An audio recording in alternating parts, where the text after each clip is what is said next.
Hey friend, listen. I know the world is scary right now. Corruption, war, inflation, demographics, degeneracy, disease, unrest, hatred, and despair. We didn't come here to tell you how it is, but that it's going to get way better. Got a good thing coming, and it's all I need. Everything I wanted, just wait and see. Better by Bitcoin. Good.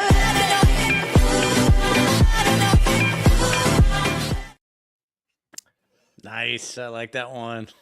So good. Let's go. So good. Hey, it changed my all my gamma settings are different now. Ah, That's fucking weird. that's just because you're gay.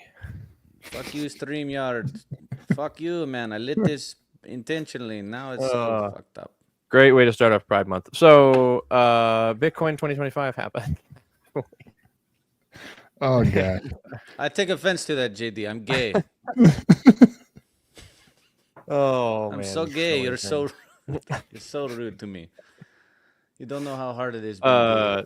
Had the great pleasure of hanging out with Bondor and Zach over there in Vegas. It was good. There was a lot of cool stuff that we got to see. It was very privileged to find somebody willing to shill me a very inexpensive way to get into some different places and different parties and different rooms. It was fun.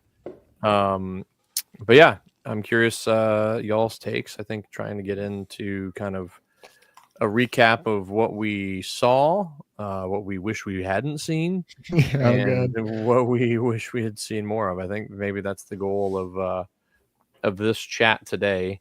And I would also say probably the most, interesting thing to start with would be, Bond, you guys were there, plebe, in the smallest amount of times. Like, what did you see in the short amount of time you were there? Like, this was great, this was terrible.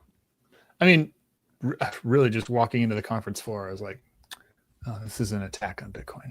Like, that was like, this is straight up an attack on Bitcoin. But, I don't think that's what the conference was about, obviously. Like, I think that all of the value, and JD, you've beat this into my head. I did not go to conferences forever. I was like, no, conferences are the stupidest. Like, let's centralize all the things about a decentralized system. So for me, going to the conference is like, it's all about, you meet the people, you like get FaceTime, and that's it. You don't even need to attend the conference to do that. Walking into the conference floor is like, this is just corporate takeover of Bitcoin. We're like, I think Zach, you said at one point, it was like, or I brought it up. I was like, man, all the treasury company stuff and all the other stuff that's happening in Bitcoin is just like a little bit depressing. And Zach, you were like, yeah, if Bitcoin can't, beat this, well, then what are we doing here? Yeah. And so there's I think that's the cool thing about Bitcoin. It's like it kind of ends up being whatever you want it to be, like within the confines of, maintaining credibility with the 21 million and decentralization. But, if it can't withstand Wall Street, and it can't withstand the corporatization, and it can't withstand, the insane leverage that we're probably going to see blasted onto it here, then it wasn't going to win anyway. So we have to go through this. We have to allow it the opportunity to take these challenges on. And if it fails, we're fucked anyway. So I'll wait for Bitcoin to succeed here. We're all going to be going to Vegas for different reasons next time. I'll be moving to Vegas. Yeah, I think the most interesting thing for me, though, is, even in the middle of, a conference that a lot of people would call Shitcoin 2025, and there was a lot of that, there is still an opportunity to find some high signal, just kind of depending on who you're kind of around. 100%. I think my stuff is going wild today. I don't really know why, but what the conferences continue to remind me is meet space is really where real work gets done. Yep. Period. Mhm. Yep. You know, as Twitter Spaces is also great. I actually think Spaces is probably number 2. It's like meet space and then Spaces, and then right under Spaces, I would probably put, everything else, because there really is nothing that can beat just shaking somebody's hand or having lunch, breaking bread, sharing a drink or whatever, because you just don't lose nuance, right? If you're just sending somebody a text, you lose everything. You lose all the nuance, you lose tone, you lose intonation. And I think that was the big thing that was just like a constant reminder for me in this, is there is a lot of value in going to live events. I'm not going to say this conference, but just like live events in general. Yeah. And so I would highly recommend like meetups and things like that. But it's, Yeah, go ahead. yeah, I was just going to say the last piece is, the biggest thing that I'm getting served up right now is like AI stuff and like Mirage. I literally just saw this before I jumped on here, this Mirage thing. I don't even know anything about it, but it's wild. We're getting to this point, which is what we talked about last week, where the internet is going to become the dead internet, and AI is going to be the mass, the majority of all the traffic online. But what Bitcoin does in that context is it makes it really, really ineffective, inefficient, and expensive to lie. And so we're going to get to a place where, it's going to come back around, but the pendulum's got to swing all the way to this is terrible before we can swing back to like, okay, some form of sanity again. Yeah. And then just the meat space stuff is really what it's all about. We've basically been on this 30-year more internet, more computer time, more screen time, like more. And now it's just going to be AI is just going to gut all that. And it's going to be all about the meat space and human interaction. Yep.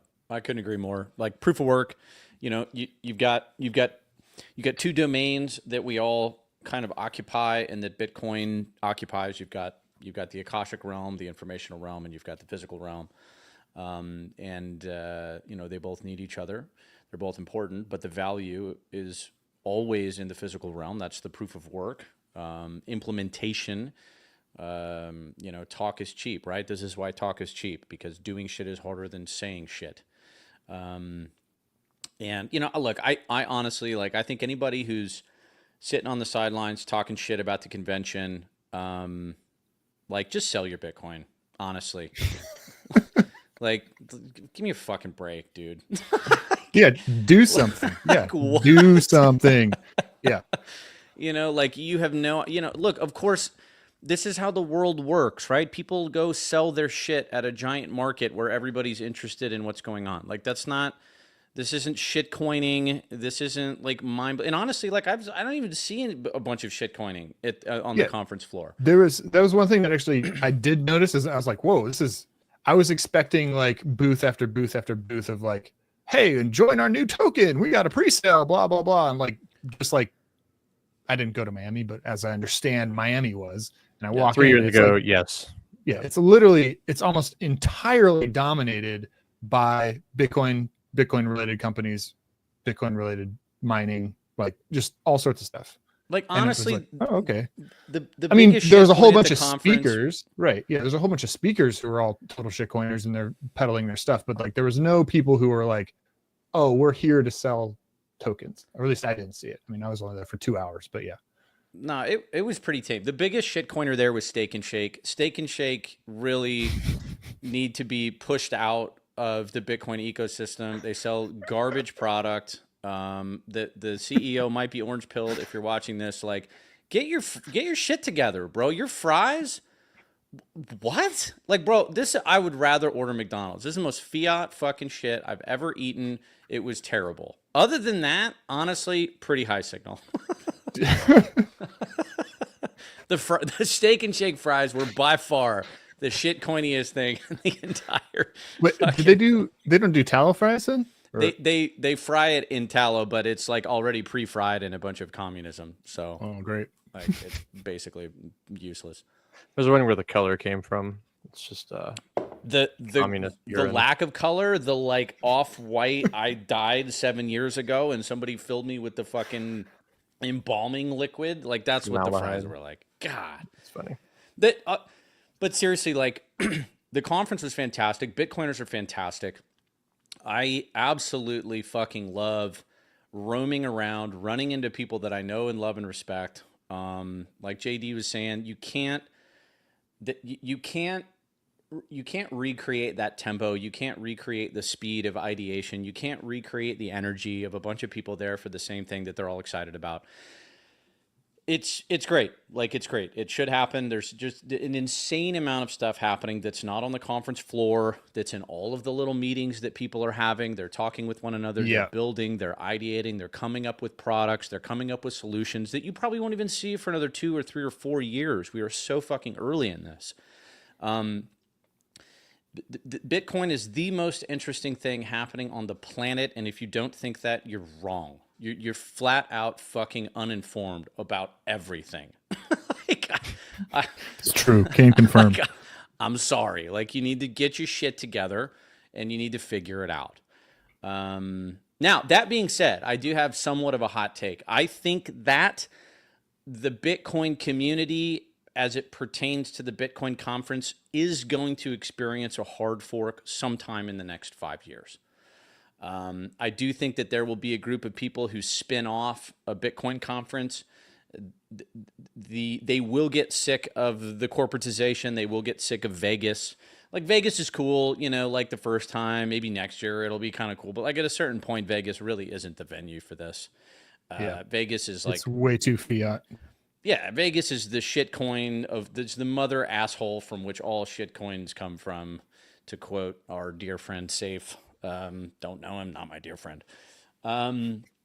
So, you know, but I do think there's going to be a hard fork, and I do think that the corporatization and popularity will, like anything, right? Like Reddit used to be awesome back in the day, and then it was overrun by either bots or just absolute fucking morons.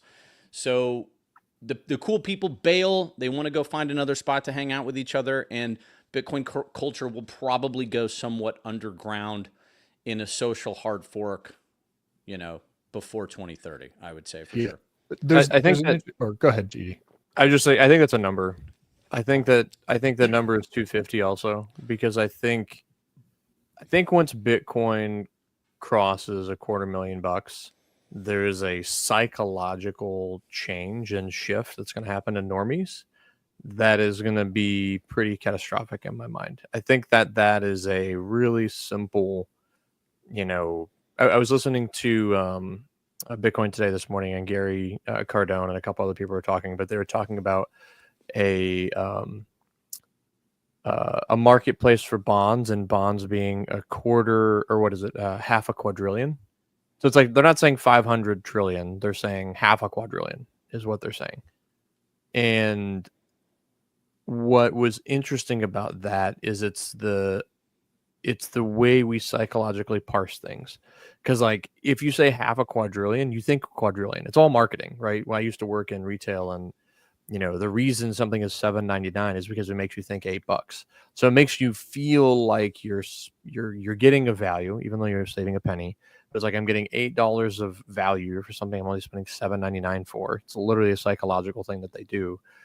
But the ramifications of that are huge. And so once Bitcoin crosses the $250,000 mark, because that's what it will be, it will refer to as $250,000 versus, you know, $250,000, it's going to start being seen as $1 million asset. And that is when I think things get really interesting really fast. Because I do think the wick up that Dr. Jeff and all these people are talking about, you know, Dr. Jeff is saying by the end of the year, or rather something I saw earlier, but like by the end of the year, he still thinks 450 is in play.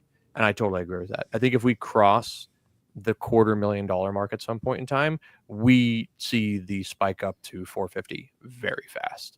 And at that point in time, that's when it doesn't matter if you have, you know, 0.1 of a Bitcoin or more than that, you need to start looking over your shoulder, because there's going to be people who, and it's like, you know, oh, cool, we're doing a podcast, put our faces out there, we're retards. But retards. But it's about what you were just saying, and this goes back to the beginning of this, is, you know, the meat space is where work can get done. And starting these relationships now, if you really want to be in the Bitcoin ecosystem, is that important. So it is that important to get out there and, you know, be rubbing shoulders with people. So then that way, when Bitcoin is a reserve asset for the entire world and you want to have a hand in trying to make it last for generations, you know, you can do that because you know the people to call, or it's like, hey, how can I pitch in? So, you know, and people know how to call you. So I think, Zach, you had a you had an interesting, like, the hot take of it's gonna split. I think there's something to that, because it was what, 35,000 people at the conference, and with 35,000 people at the conference and these huge mega billions, like multiple billions of dollars of capital, like on the floor of the conference, like going through and, hey, we're going to sell you. We got all these lending platforms now. We got all this like Bitcoin treasury companies, et cetera, et cetera, et cetera. All this stuff going on. And you're like, it feels like Wall Street's in now. I mean, that should be pretty obvious, right? But then it's all, the only thing that matters to Wall Street is like the things that only matter to Wall Street, right? Which is just make as much money as possible. It doesn't matter who you destroy in the process, right? It's just Wall Street all over again. And it's like, okay, I mean, maybe that's what Dave Bailey and co wants for Bitcoin. They clearly want the politics, right? They invite and have political speakers that are literally actual politicians, like the vice president and the president, coming to these conferences. They're also actually Wall Street now, right? They're major players in publicly traded companies, so they are Wall Street. Yeah, and so there is this. It's like, oh yeah, cool. We got the money narrative nailed. You can make it all the money, you know. Oh, you can do all the money, and it's like, well, as you guys are well aware, Bitcoin is like so much bigger than that. It's the problems we can solve about reality. And it really feels like, okay, cool. All these people who came to Bitcoin to, I don't know, like, I'm not saying like Bailey and co have done all this or that this is them, but it feels like there's a certain level of, I came to Bitcoin, I was an outcast, and like, I'm not the outcast anymore. Now I'm the insider. And like, now we've conquered, we did it, right? Like, we're the insiders, we're the ones. And then you look at that narrative and you're like, yeah, but that's just it's all still fiat. Like, we're all still operating like total fiat mindset of like, great, you know, they weren't like all the quintillionaires, like, oh, I want to be the quintillionaire. No, I'm the quintillionaire. I'm on the inside. Cool. Yeah, we did it. But it's like, no, you haven't actually broken anything. You've just replaced the old system. And so one of the thoughts I have coming out of the conference is we've been in phase one. I think phase one is kind of like played out, right? It's not going to, like, what else are we going to do? Take over Wall Street again? Like, well, no. Yeah, I think Vegas 2025 is the end of book one. You know, yeah, I agree with that. 3 or 4 part trilogy. Yeah. I think also next year they kind of even are signaling that, right? The tickets changed from like an industry pass, now which is now called a pro pass, but went from 1,500 to 600, and like the normal ticket went from I think it was like 150 to 200. It's like they've like done a price disparity, but now the whale tickets are $7,777.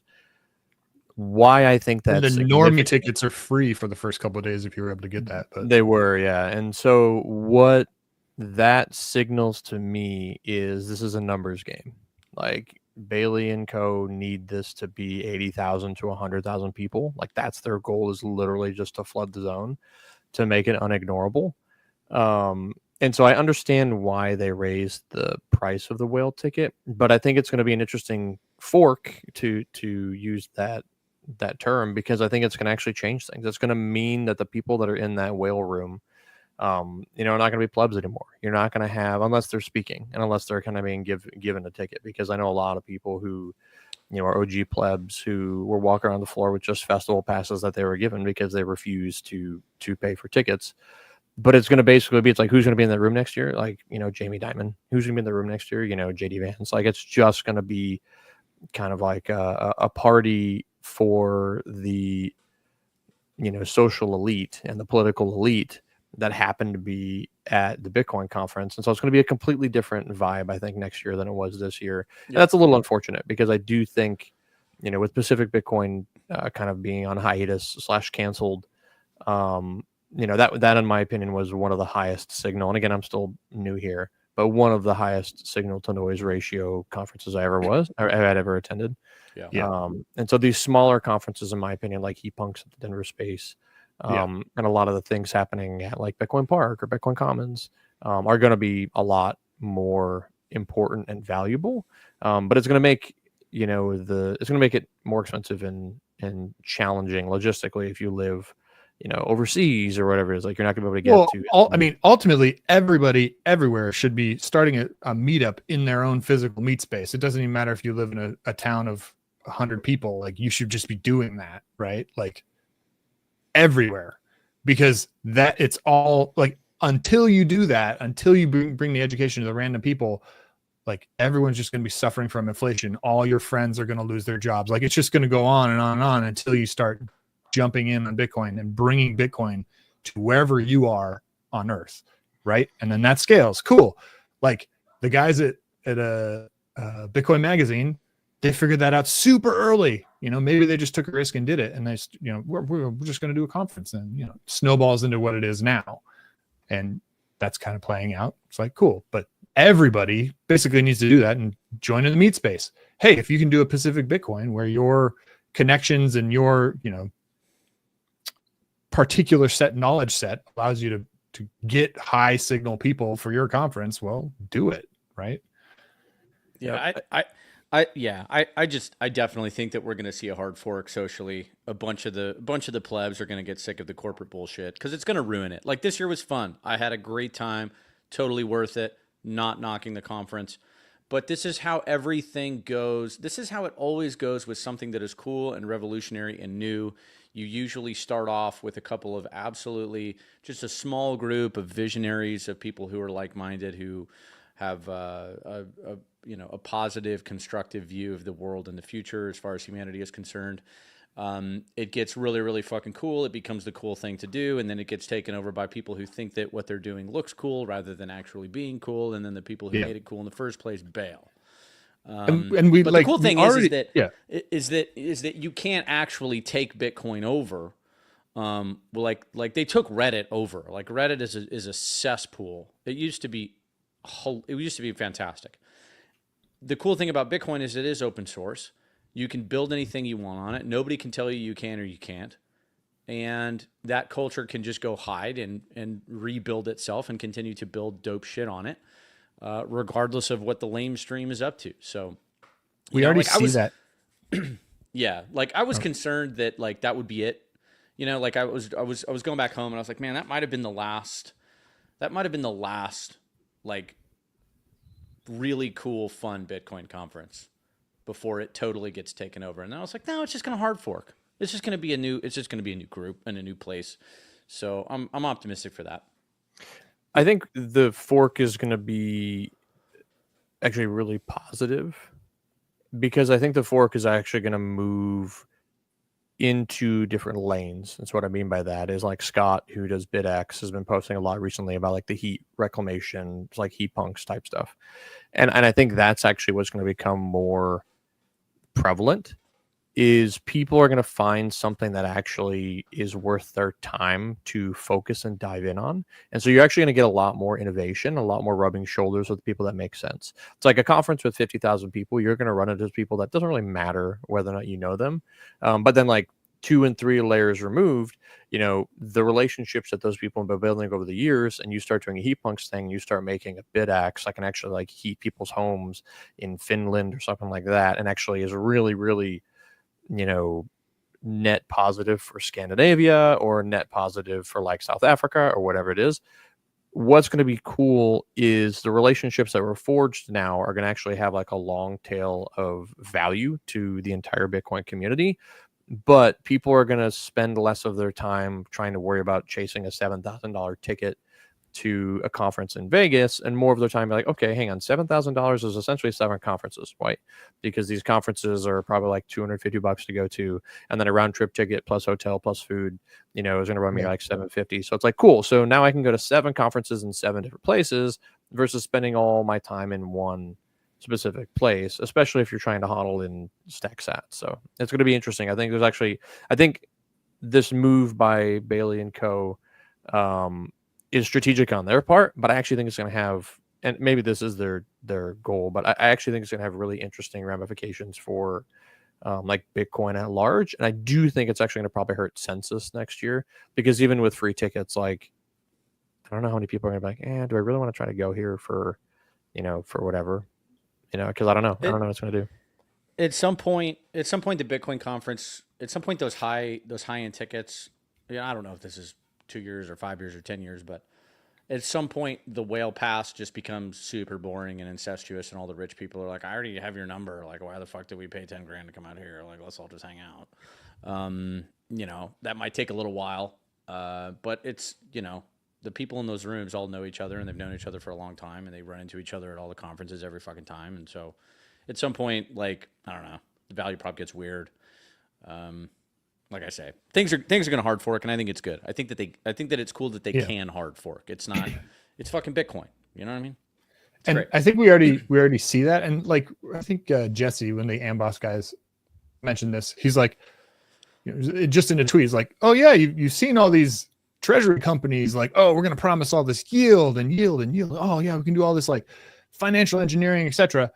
And it's like, bro, we already know Bitcoin has its own native yield, and that's through Lightning payments and routing, being a routing node that gets paid to route payments. And they're like, I think, I don't know if it was Jesse or somebody else, but they're like saying like they made more money in the last week than like the cost of the conference, right? Like it's just a crazy amount of Lightning node like liquidity that they're making as yield.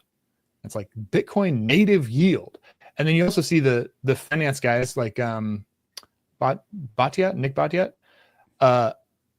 Like he got on the scene, he became famous because he was like, oh, this is the native Bitcoin yield. Like it's the payments you get for routing on Bitcoin Lightning Network. And now you see all the finance, the deep finance bros. I mean, he like himself included would be part of that group, but he's like, no, that's not it. And he came to that conclusion years ago, right? And here we are with Wall Street guys. This is it. Like, no, it's not. And then if you go down the Lightning yield route and you start building on the systems, well, bro, that's just going to suck all of the value out of Wall Street and their systems, which are all legacy garbage anyway. So great. Fork to that direction. Awesome. Let's do it. What are the things, coming up on the half, but before, like, what are the big things that you kind of saw at the conference? I didn't see any of the speakers outside of, I watched Jack Mallers, which, I always love watching Jack. He's just such a dynamic presenter. I thought it was interesting, the strike kind of like lending thing. I'm always leery of things, not necessarily that I'm leery of Jack, but it's just like, people getting out over their skis. I saw Saylor, and then I did watch Ross Ulbricht. And I think from a programming perspective, Ross, granted, he's been in prison for 10 years. Not sure he's been standing in front of a mirror for 10 years, practicing presenting. But I would say like the headliner, those are probably backwards in terms of like presentation ability. But I do think, Jack and I heard Lynn was really great. I didn't watch Lynn, but I heard Lynn's actually had a really good talk. So I guess where I'm going with this, I have some thoughts on Lynn's talk too, but go on. Yeah, but that's, I guess the question is like, were there any talks or things that you think people should watch? Like, I really would recommend people watch Jack and really watch Saylor. Jack is good because he gives you like a lot of really good history in an interesting way, and then he kind of goes into their pitch. But Saylor was also good to kind of like tee up kind of like why you should hodl. I do think hodling breaks down when we become medium of exchange, but that's neither here nor there. That's a larger conversation. But is there any talks you guys heard, main stage or otherwise? You're like, oh, if people could find it, go watch this. First of all, on that, if you're watching the talks while you're at the conference, you're doing it wrong. They literally post them all on the internet afterwards. What the fuck? Don't watch talks. Go mingle with people, go introduce yourself to people, hang out in the hallways, do the little breakout rooms on the side where shit isn't being recorded. Those are cool as hell. That being said, it was Saylor's 21 rules. What was it? 21 rules for prosperity or building wealth or something. Did you watch that one after the fact? Yeah. I watched it during the fact, yeah. Yeah, phenomenal. I mean, seriously phenomenal. Like if you are trying to learn how to understand how to think in terms of finance or wealth, like honestly, Saylor is on point basically 99% of the time. It's phenomenal. I thought Lynn's was less informative than usual. But then again, I watch this stuff all day, so it's kind of like we've been saying this shit now for fucking how long? I don't know. Like that's kind of my thought on Lynn's as well. It was just like, okay, there's some interesting points in here and all this other stuff, but then I'm like, yeah, but none of this matters because if you're not on a Bitcoin standard, you personally, then you're just going to get wrecked. And like you could spend your entire life trying to just keep up with whatever the Fed's going to do next and the macro and how China and you just all of your time doing that, or you just say, F it. I'm just going to denominate my entire life in Bitcoin and not worry about this anymore. Cause I just want to spend my time with my kids. I don't care about this stupid fucking Fed and what they're doing. Like, I just don't care. And the only way to protect yourself, the only way to be able to do that, to enter that world is just entirely denominating yourself with Bitcoin. Like, you need to get paid a flat rate in Bitcoin and then you're good. Then it's just whatever. It doesn't matter. But until you do that, it's like all this stuff matters. It's just bonkers. Her point's well taken. It's like, look, they can't not print. This is literally a Ponzi scheme, which I thought was interesting for her to say. She's usually pretty measured, but to just like outright call it a Ponzi, I was like, cool. Yeah, totally agree. It literally is. This is nonsense. Like if the music stops and you don't have a chair, you're totally fucked. That's a Ponzi scheme. But you guys seen all the stuff about housing, right now? I've seen a couple of bits about how it's super hot, way higher than it was in 2008, which I don't think was accurate. The bigger one is Redfin came out today, and I had a couple of friends talk about this over the weekend. There's like 34% more sellers than buyers. Nice. Like we're I think, and I'll let you finish with these, but like the music is stopping. We're seeing it in real time. People just don't realize like the music is stopping, and it's stopping real fast. Because that's just residential. That's not even talking about commercial. I think real estate.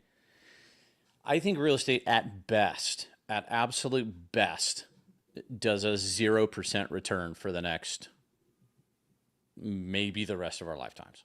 Yeah. At best, like it in real terms, 0. Like that's if they're printing an insane amount of money and propping this whole thing up.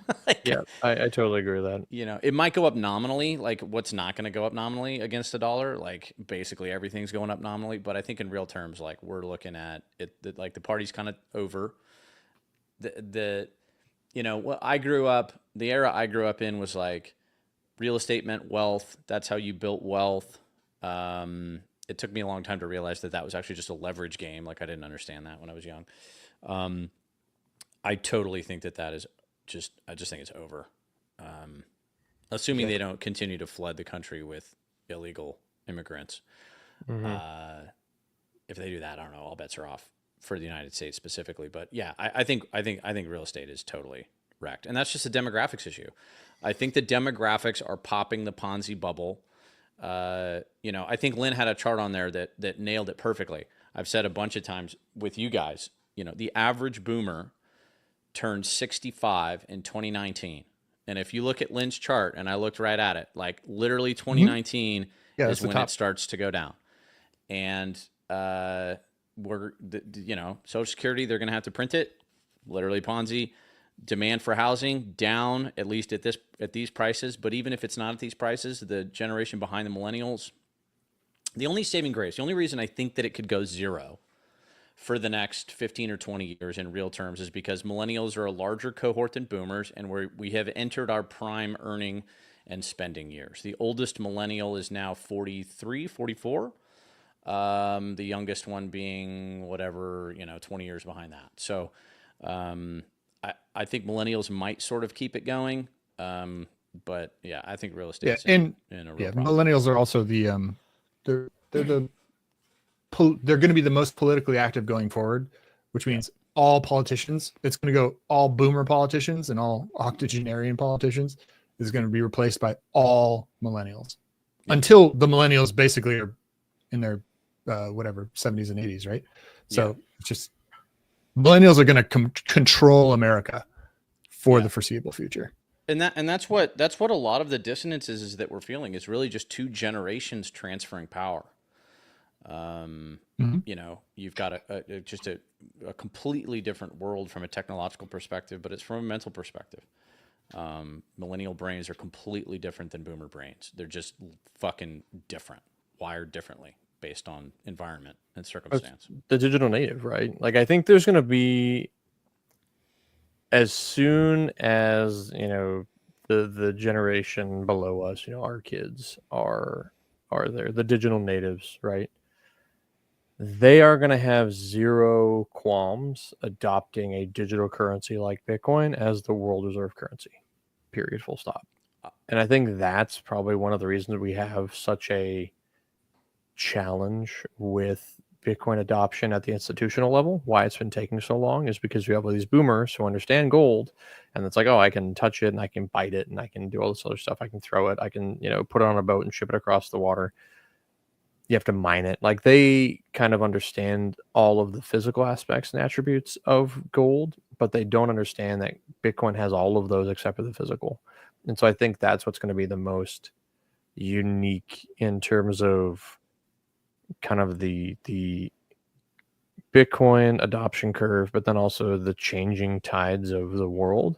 Because as soon as, our kids are the makers of policy, Bitcoin is literally just gonna be like, oh yeah, why not? I wouldn't, it's like, I already use Venmo. And so in their mind, it's the same thing anyways. Agreed. I don't think our kids are going to have to concern themselves with it. I think it'll be done by the time we leave power. We'll have done it. Millennials will have done it. Yeah. I also don't think that Bitcoin could possibly be adopted or possibly go any faster than it's going. It's only been 16 fucking years. Like, that is nothing, absolutely nothing in the span of human existence, and certainly nothing with regards to something that has garnered this much power and this much influence over such a short period of time. Like, this train is going full speed. If it was going any faster, it would collapse on itself and it would be destroyed. It's going crazy fast. So, agreed, JD. I don't think that our kids are. I don't think they're going to have to do much of anything. I think that this fight will be done by the time we leave power, and good luck to them. Have fun. Don't fuck it up, I guess. I mean, there's going to be something interesting that happens with regard to like how each generation responds to the previous generation and what they thought was important, or what they thought was important. It's like millennials got to see what life was like pre-internet and then post-internet. Yep. Zoomers basically get to see only internet. Yep. And then Gen A is going to be like, they're going to be exposed to AI dominated internet, and they're going to be like, this is all just AI slop. I'm super not into this. Like, right? Yep. Consequently, like all Gen A is going to be, or Alpha, they're going to just be like, internet's. That's what the boomers do. or that's what the millennials do, not the millennials boomers. do. I know they're going to poo it. It's just going to be. Yeah. I hope Gen A is just a bunch of outdoorsmen. They just get into camping. They just abandon Bitcoin entirely and go back to the woods. Yeah, literally they're going to be annoyed about Starlink because they're just like, all those damn Starlink satellites that are clouding up the sky. I'd like to see actual stars, please. Yeah, they'll just black hole a bunch of Bitcoin, absolutely destroy the network. Totally gone. Oh man. So how does this get better? We're at that turning point, but I guess, and we haven't really recapped Vegas too much, but like, I'll start and kind of go into this, but I do think as we get on a Bitcoin standard, and I think some of the issues people have with the conference, as we get on a Bitcoin standard, it's going to become a lot more expensive and a lot more valuable to have floor space at something like this. And it'll just cause two things to happen. One, because it's more expensive and you legitimately are like, okay, like making correct calls of what you should be doing because everything is more expensive. I think we're going to see a lot less of the fiat like land grabs where people are like, I'll spend a bunch of money and try to, scam some people or do whatever. So it's going to be, more binary in that regard. But I think the other thing is the conference will actually get smaller and then ultimately just kind of peter out, because that's what's going to happen is it's like people aren't going to care anymore about Bitcoin. At $1 million, the conference for sure is done.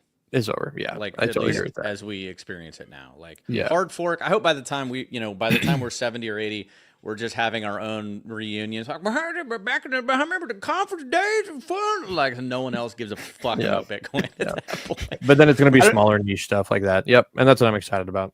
Dude, Zach, it's so true. I don't know if you guys experienced any of this, but my grandfather fought in World War II, and every year, every 5 years, something like that, everybody in his like platoon or battalion or however they organize, it's like 500 people or something like that, right? However, whatever size in the military that is, they would get together every year and throw a like reunion party for everybody. And like I remember going to one of these when I had to been like 6, 7, something like that. And my grandpa was like telling me, he's like, yeah, every year we do this every year. And every year there's like way less people because they all died. It's like, that's going to be us. It's going to be us. Like, oh, well, yeah. What class are you? Oh yeah, I'm 2024. Like, oh yeah, that's this reunion. And you want to meet with those guys. This reunion ain't for you, right? Yeah. Yeah. You never went to Miami? Fuck out of here, man. You don't know shit about fuck. Yeah, exactly. I don't know. In terms of go ahead. In terms of how it gets better, I think one of the things that forks is like, well, do we really have any like Bitcoin related? I mean, one of the reasons we started this podcast, Better by Bitcoin. It's like, well, Bitcoin makes things better. One of the things that makes better is like how humans organize all of civilization, right? Like all these really cool things like art and design and urban planning. It like makes all these things way better. Now, how many conferences are kind of targeting those things? There's like a few conferences that are like, we want to target Bitcoin and economics. And so they'll have the talks about the economics or whatever. But like, there isn't much like Bitcoin and art. We saw it on the floor at the conference, right? There's an entire section just devoted to Bitcoin art, which is interesting. Like they could just have, at some point, they should just have their own conference, right? Here's the Bitcoin art conference, right? And then you can kind of just go down those roads. It's like, oh, okay, well, this conference is going to be about design. This conference is going to be about how Bitcoin affects architecture. And like that gets really interesting because then you get the actual specificity because money touches everything. And you finally get the specificity of how it touches this particular thing. And that's going to be awesome because then you'll be able to see how it affects that particular thing that you actually care about, as opposed to Saylor and his whatever yield curve fiascos. Yeah, I think we could rename this episode to Vegas to the Bitcoin conference hard fork. I net positive, great show, great conference, great people. I love it. No regrets. Hanging out with Bitcoiners is the best. But I do think that Bitcoin 2025 is marking the end of the beginning for Bitcoin. And we're going into an entirely new chapter. And I think that the ethos of Bitcoin is going to have to go through a periodic renewal. I try to think in generations. It kind of makes sense. So maybe every 10 years or so, you go through like a cultural renewal and revolution. There's always going to have to be people in the Bitcoin space who are fighting the people who have the power, who are trying to manipulate it and change it to their will. I see that fight continuing into the future. This is all very exciting, but there's going to be more civil wars in the Bitcoin space, and it's going to be You know, as it has always been, it's going to be the plebs, it's going to be the rebels versus the empire. You know, and we let the empire in the door, and we're all celebrating, and they have a lot of money, and they throw great parties. But at some point, we're going to be fighting each other again. There's no question about that. So, you know, but such is progress, right? You just kind of circularly, hopefully, go up and progress. Yep. And this is just kind of the way it is, and the way it always has been. And so celebrate the fact that you get to be a part of it, or at least that this is the way that that energy manifests itself into our timeline, our lives. And you know, I don't know. It's interesting. Just enjoy it. It's fun. Enjoy it until the crash happens. And we already know like what the cycle's already about, right? It's about Bitcoin treasury companies. It's about like lending your Bitcoin out and getting a fiat loan without having to pay taxes or any like, it's like every other booth on the floor is like, this is what this is all about. It's, oh, we're the Bitcoin tax company. Like we're like, bro, we know like, and then the treasury company things as well. It's like, we know that what's going to happen is that all these companies are going to get super over levered. At some point, there's not going to be another buyer. Everyone's going to have the exposure that they want, and the market's going to crash, and a bunch of people are going to get caught naked, and a lot of people are going to be mad, and a lot of people are going to lose money, and then it's going to be like, that'll get flushed out. We'll go into the next cycle, right? So, and a lot of plebs will scoop up a lot of cheap corn when the fucking idiots with leverage do the same shit the idiots with leverage always do. Yes. Yep. I got a prediction. I'll just say like full blown prediction here. Not price prediction, but behavioral prediction. So the question is always like, where's the leverage coming from? Okay, that answer that answer is here. We know what that is. The question is what pops it. I think that through Trump's administration,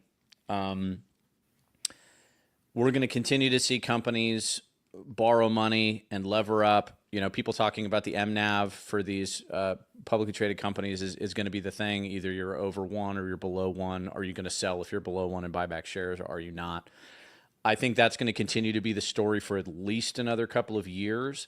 And I think that, just for a fun prediction, I think the thing that pops the bubble is that the United States Senate, U.S. Congress cannot get their shit together with regards to an SBR. The bill does not pass. We're looking to a different administration, possibly a Democratic one, because 4-year cycles, why not?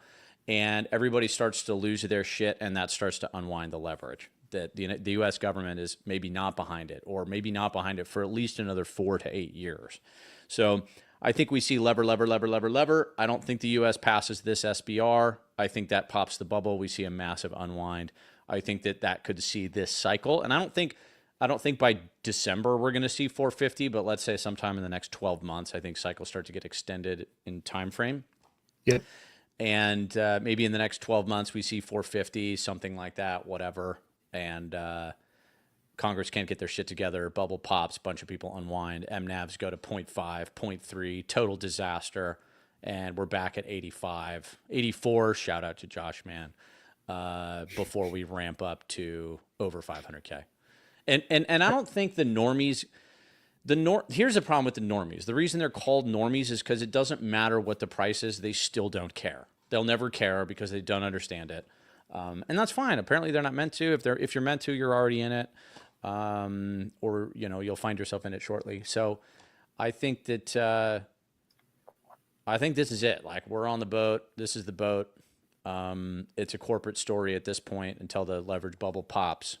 And, it's definitely a corporate story this time around. And then the next time around will be like, I think it's a sound insight. This is the corporate story, but politically corporate is basically just associated with one party, like politically, right? Oh, we don't have the insiders with our party. I mean, both parties are totally chock full of insiders and whatever, but the imaging on one of the parties is like, in bed with Wall Street. The imaging on the other parties is like, no, we care about the working man. Obviously they don't, but yeah, politically it's like, this is, Bitcoin has infiltrated the Wall Street corporate sector. It has not infiltrated the political sector. It's knocking on the door of the political sector, but it's not in the room yet, right? Like, that's why all these SBR like state level bills are failing because everyone's like, why would we do that? Like it's bonkers. The world is still run by boomers, and they're still the Yeah. ones who are signing these bills, and that's going to be true for the next 10 to 15 years. And for the record, I don't think that it's, I don't think that we should be cheering on sovereigns buying Bitcoin at all. I don't see the point in it. I don't see the benefit to it. I think that we should be cheering on corporate adoption, like significantly more than sovereign adoption, ignoring price. Do you guys think a political adversary like China or Russia are going to be the ones to start the unraveling? Already doing it. Did you see the BitBond deal with Russia this morning? Mm-hmm. So there you go, right? Like Russia has every, it's to their advantage to shake the U.S. system. The U.S. dollar system already kicked Russia out of it, which was the beginning of the end of the dollar. That was it. Like when we kicked Russia out, we froze their treasuries, we booted them off of SWIFT. Like that was it. That was it. That was the beginning of the end. For treasuries as the global reserve asset. The dollar will be a currency for quite a while longer, but treasuries is the global reserve asset. That's it's done. It's over. So I don't know. I think they do, JD. Like I think other countries have every reason to attack in this way, and if shit goes no bid, all these treasury companies, Metaplanet and Herp and blah, blah, blah, like the publicly traded companies, I think they're just massive attack vectors. I just think they're honeypots for governments. They're honeypots for sovereigns. Yep. I think that private corporate adoption should be the top of the pyramid as far as what Bitcoiners are looking for. I don't think it should go higher than that. Publicly traded companies, I don't know, thumbs down, just from a security perspective. And I don't think sovereigns, who gives a fuck? Like, that's just, how do you manage those keys? What are the rules? Who's writing the rules? How do you make sure it's not being stolen? Like, whatever, get out of here. But private corporations have a reason to hold on to that corn and use it in a productive way. So it's going to be interesting when the private Bitcoin yield companies become the yield. Right? Be kind of fun. Yeah. I think you mentioned this too, Bondor. Like, I think that this, oh, by the way, I'm not, wait. So I like Nick's work, Nick Bhatia. I think he's great. I remember when he came out with the risk-free rate in Bitcoin being Lightning transfer. Did he renege on that? Did he take that back, or is that what you were saying earlier, or did I misunderstand? No. I'm not saying that he did that. I remember him coming out with that and that being like awesome. Like, yeah. I don't think he's ever reneged on it. I think it's a sound theory and the rest of that. So yeah, I think it's fantastic. And this whole sub 10, like almost near 10% routing by blocks node or whatever it was is totally bonkers. And I think that's maybe the most, if we're going to recap here at the very end, like I think maybe that's, at least off the top of my head, probably the most like important news is that level of yield can be generated by a Lightning node. Now, obviously that's going to compress at some point. But honestly, like to get any amount of Bitcoin back risk-free is amazing.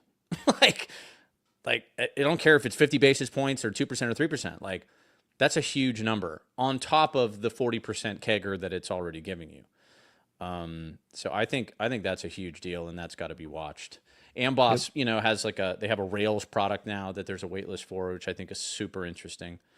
Maybe they're trying to obfuscate the difficulty of running a Lightning node for just retard plebs like myself who just want to be like, someone give me money. Yeah, well, it's also hard to because if your node goes down, like there's a lot of, who's holding the bag if you were in the middle of a transaction. There are some, my understanding of it, I could be wrong, but like some double spend issues with Lightning if you lose connectivity with your node while you're in the middle of a transaction. So it's like it could come back and bite you or somebody else. So I think there's value in the product. If only there was a node that could solve that problem. Maybe we'll get there one day. Next episode on Better by Bitcoin. Kyber Nikkei nodes or whatever they're called. Yes, indeed. But no, yeah, Zach. I mean, that's 100% correct. The thing that's going to happen is that the technology is just not evenly distributed. We're still processing how to deal with Lightning, and the consequences of that are just going to take a long time to figure out, and for them to build products around it and open source and whatever, and people internalize what's happening and the rest of it. But like once those start going, they're not going to stop going, and it's just, especially if you can do the asset things. I've talked to you guys about this a little bit, but like if you can do the assets on Lightning, which you can do stable coins on Lightning, which you can. Apparently stable coins are a big thing at the conference too. I don't know, whatever. But at some point it's like, well, wait a second. If we can just do assets, well, isn't a company's like stock an asset? Why can't we just put company stock on Lightning and just not have a corporation as it's defined in the legacy infrastructure at all? It's just a corporation that entirely exists on Lightning. Now there's a whole slew of problems and difficulties that like would have to go into that, of course, but you're like, it's not that much of a leap to jump there, right? Yeah. Once you get that, then it's like, well, what is Wall Street? Like, what's the purpose of this? Yep. Yeah. Wall Street is just a bunch of depreciating assets in the form of real estate in one of the most saturated and overpopulated parts of the United States that just so happen to have a vault that has a lot of paper that moves back and forth that tells people they own things that aren't real. Hey, be more bearish. Gosh, man. Oh man, no, that's the bullish case for Bitcoin right there. It's just like Wall Street is the yeah. Can you state the legacy system more depressingly? Can we do that? We should have a midnight 3-drink minimum show called Be More Bearish, where we just get blackout drunk. And be super cynical. Big bearish bears. Not West Hollywood bearish, but blackout drunk bears. The Berenstein Bears do Bitcoin. Oh man, we're getting there. Well, no, hey, this is good. Any kind of last, thoughts on the Bitcoin conference hard fork? I'm curious about your thoughts, JD. What are your where does it get better? But also, last thoughts in the conference and the whole thing. I think my last thought is I really am bullish and excited about the niches. The riches are in the niches. And as Bitcoin continues to become the denominator more and more people are going to push into their niche. That's going to make everything better. People are going to become better at manufacturing, in the United States or whatever country it is in the world. They're going to get better at using AI agents. They're going to get better at meat space. They're going to get better at, just being a good contributor. And part of that too is just being better parents. It's like being better fathers and friends, and it's going to make things mean something again. And so the net is we're going to get a lot less fiat and a lot more function and a lot more value. And so that's what I'm excited about. I think it's going to be probably a 5 to 10 year pendulum to get to that point, but I'm optimistic that we're going to get to a much better world as we continue to get on a Bitcoin standard. But I do think there is a non-zero risk of a hot war before we get there. And that's something that I'm not excited about, because with drones and Optimus and all this other stuff, those war dog things that are just freaking terrifying, like it's going to be interesting. So yeah, I'm super bullish and super optimistic, but I feel like there is probably a wave of pain on the way there. I would agree. I think there's definitely a wave of pain coming, and however that pain manifests, I hope it's more extended dull pain than quick and sharp pain. But I think that I don't know. I kind of spend a lot of time thinking about how the pattern's going to play out, how price is going to play out, right? It's going to be price is always reflective of some behavior, and things are a lot muddier now. And I'm curious if all of this leverage that companies like Strike are offering is going to be one of the things that leads to another Bitcoin bear. One of the things I couldn't figure out was why is the interest rate so high on Bitcoin loans? And it's been very high for a long time. Unchained had comically high loans for a while when they were like the only game in town, and now we're getting to like maybe 8 at the best. 8, 9, 10. So, and you could imagine that like maybe the cheapest. I think it's a 5, like 5.2. Okay. Yeah. I mean, that would be shocked if I don't know. Where's that? Where was 5? Aber, ABR, something like that. Arbor. Definitely. I'll You are send the yield. Definitely Never heard not of it before. legit. Don't You go are the there. yield. Correct. Yeah. Don't do You that. just say send money to my Albi. Just send it to my Albi. Trust me, I'm good for it. But it'll be interesting to see how these leverage products affect the price over the next couple of years. I guess what I'm trying to say is like it's really easy on an order book if you're taking leverage out on Kraken or whatever, Bybit, for people to figure out what your liquidation points are. But it's interesting. I want to know, is there some deal that Strike has where they're selling information about their customers, liquidation levels? And is there an incentive for the large whales in this space to get a bunch of plebs levered up, nuke them all, take their Bitcoin? Because who's providing the capital, right? Who's providing, billions of dollars of capital for Bitcoin? JP Morgan. Exactly. Cantor Fitzgerald, BlackRock, Jack yeah. Mahler's friends, whoever he's hanging out with now.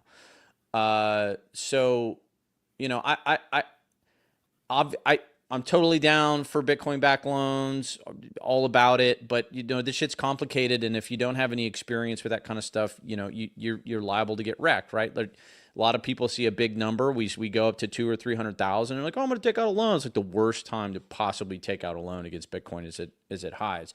And so, if we see a wave of that, who stands to benefit from liquidations on these private books? It's one thing to do it on a crypto platform. It's another thing, to have these private loans rugged a bunch of people. So I don't know.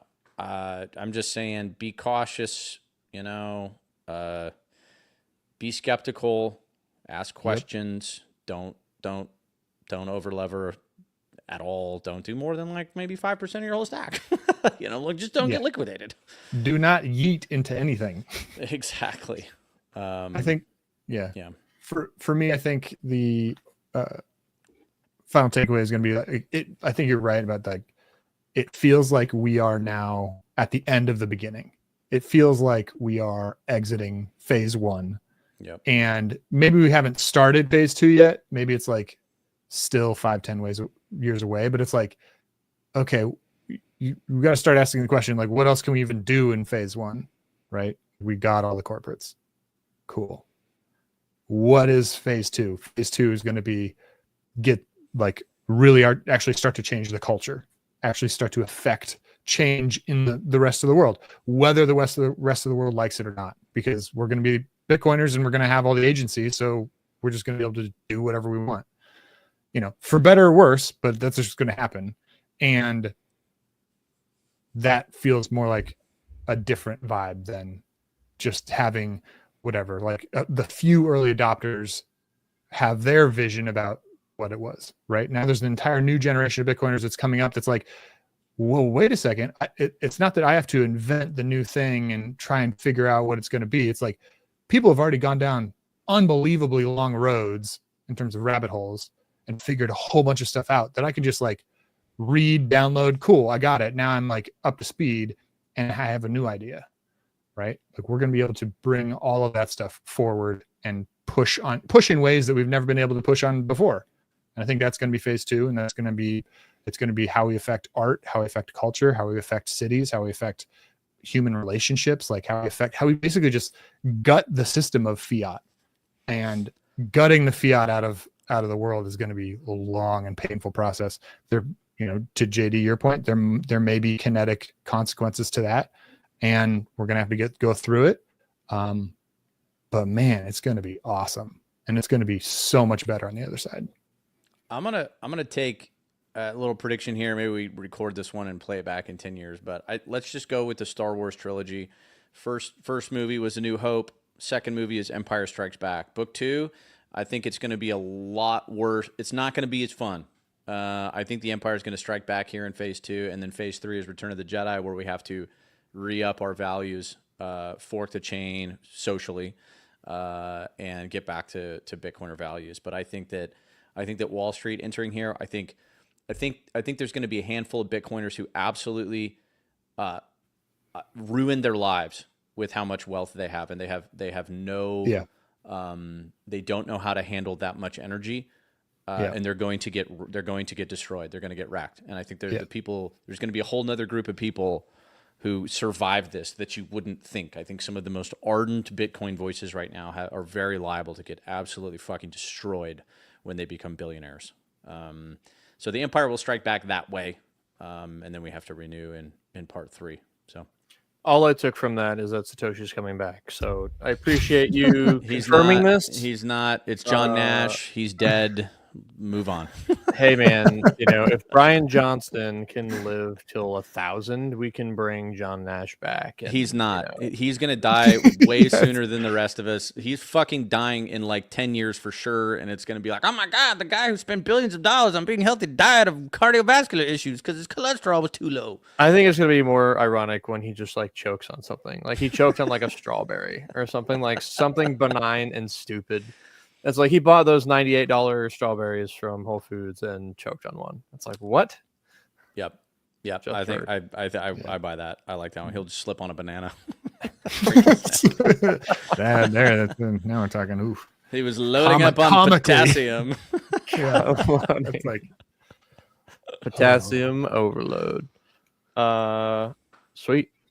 Well, thanks y'all for jumping in. Thank you everybody for jumping on to listen through, and we should be back later this week with another regularly scheduled program of whatever the hell this is. I'm kidding. JD started drinking at about 9 a.m. This is morning. actually coffee. I'm just like, that's it. Too. Anyway, we're sorry you had to listen to this, but you also clicked on it, so it's your own damn fault. Fuck you.